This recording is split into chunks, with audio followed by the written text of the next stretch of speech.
Buenas tardes, soy Santiago Ramón, de primer año de Ciencia de la Educación, y en este video explicaré los 4 enfoques abordados en el eje 1 de desarrollo curricular, utilizando las categorías de concepto de currículum, rol del docente, relación entre la teoría y la práctica, y la función social de la educación. Primero que nada, cabe aclarar que en el campo del currículum, uno no habla tanto sobre teorías, sino sobre diferentes corrientes de reflexión, encuadres, discursos o perspectivas. Y hay tantas diferentes perspectivas e ideas sobre el mismo porque la noción del currículum tiene sentido en el contexto en el que es creado. Con eso en mente, comencemos con la perspectiva tecnológica o técnica.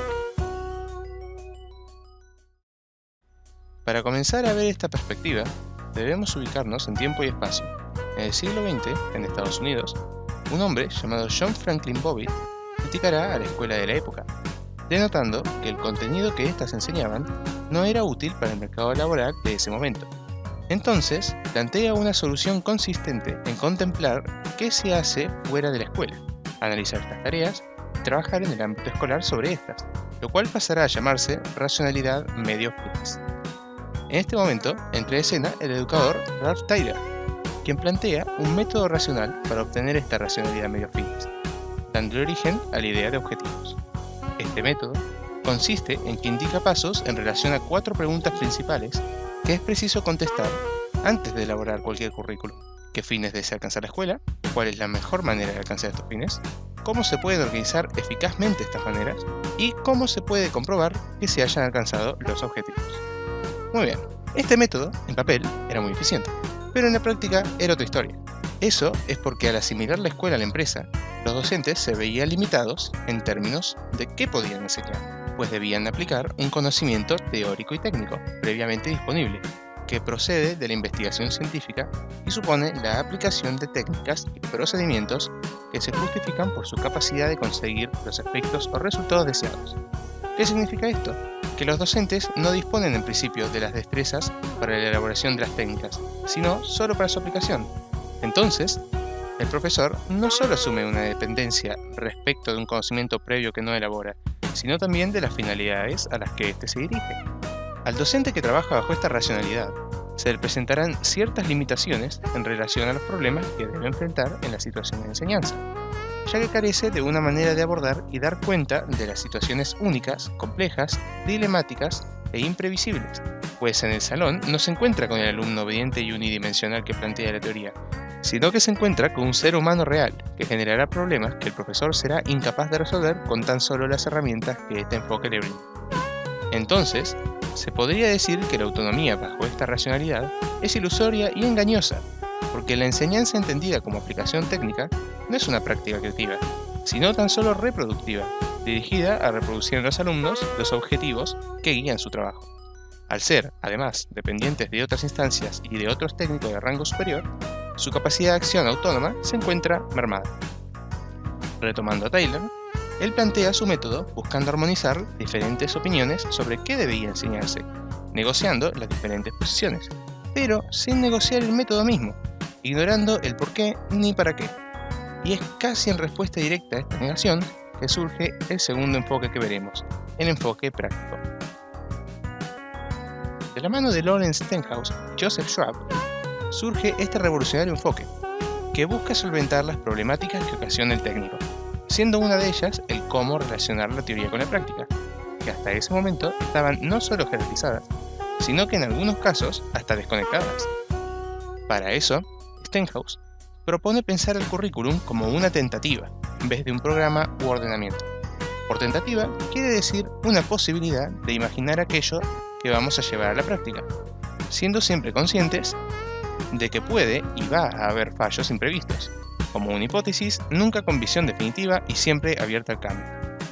Las otras 2 problemáticas intrínsecas que el enfoque práctico busca solventar son la penosa situación del docente, que expliqué hace ya unos minutos, y el planteo del método por objetivos que plantea Tyler. Para ello, cambiará la finalidad del currículum de la necesidad de formar trabajadores a la comprensión de las normas sociales, y en vez de plantear objetivos, se plantearán ejercicios de procedimiento, pues el problema de los objetivos es que son altamente especulativos, desvalorizando el proceso y esto causando que no todos accedan a los mismos. Estos principios de procedimiento regulan la hipótesis, marcando afirmaciones, ideas y condensando las buenas prácticas en el aula. No dicen qué hay que hacer, pero sí establecen un marco orientador. El poder contemplarlos no como punto de llegada, sino como valores, permite la germinación de procesos reflexivos y libera, de cierta manera, al docente. Hablando del rol del docente, Stenhouse lo verá como el profesor investigador, quien será consciente de la relación de dependencia que puede formarse si se apega mucho a la teoría que se le presenta, y tiene el compromiso de cuestionar su propia enseñanza constantemente. Es investigador porque eso es lo que hace. Cuestiona lo que sabe para poder mejorarse como profesional de la enseñanza. Ahora bien, aún con todos esos planteos, hay aspectos que el enfoque práctico no considera, como el por qué hay un currículum en primera instancia o cuál es el verdadero rol de la educación a gran escala.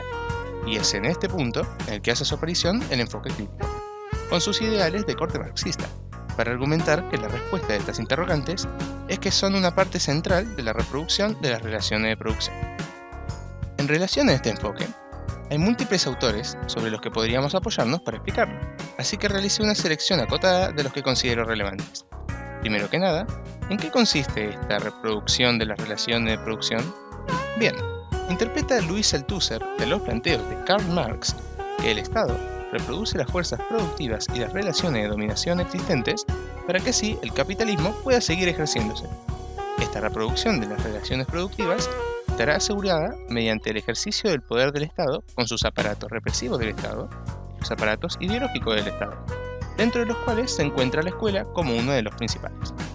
Entonces, se cuestiona el currículum como instrumento de la continuidad de las condiciones de reproducción por medio del convencimiento. Las teorías de este enfoque se preocupan por la relación entre el saber, la verdad y el poder. Desplazar el interés del concepto simplemente pedagógico de enseñanza y aprendizaje tradicional hacia ideología y poder crítico nos permite ver la educación con una nueva perspectiva. Uno de los principales autores del enfoque crítico es Philip Jackson, quien plantea la idea del currículum oculto, que es una parte tácita de la enseñanza, que funciona como contraparte del currículum oficial y tiene un contenido y un significado históricamente construido y que no es explicitado. Este currículum oculto se basa en que el entorno educativo es estable, es decir, que los alumnos y profesores se acostumbran a ciertos aspectos, dándoles importancia, pero estas características que pasan a ser secundarias son en realidad muy influyentes, cosas como los elogios o la carencia de los mismos que reciben los alumnos, o la relación de poder entre los profesores y los educandos. Otro autor de relevancia respecto al currículum oculto es Henry Giroux, quien define al docente que es consciente y crítico de estas cuestiones como una autoridad emancipadora, que tiene la obligación de poner en cuestión los significados del discurso y reconceptualizar a la enseñanza como portadora de conocimiento crítico y formadora de ciudadanos activos bajo las premisas de libertad, igualdad y democracia. Pero, ¿libertad, igualdad y democracia para quién? Los planteos del enfoque crítico parecen ser profundos y que contemplan todos los aspectos de educación. Pero más que ver el sistema para continuar, debe uno verse a sí mismo, y mediante la autorreflexión, ver qué es lo que falta. La crítica puede, debe y va a ser criticada, y por ende, el cuarto y último enfoque que explicaré es el postcrítico. El tema de la postcrítica es que, si bien continúa con los planteos de la crítica, da cuenta de que los agentes sociales no son receptores pasivos de las fuerzas dominantes que buscan la reproducción de ese modo de organización, ni actúan como esto les obliga sin ningún tipo de negación, sino que nacen luchas, hay conflictos constantemente, y se añade la visibilización de temáticas como el machismo, el odio a las comunidades LGBT+, y las diferencias raciales dentro del currículum, con los profesores como mediadores de estos temas. Los autores del enfoque postcrítico buscarán, entonces, solventar estas antes ignoradas problemáticas, con el compromiso de la integración, con diálogo y transformación constante como meta principal. Muchas gracias por escuchar. Nos vemos.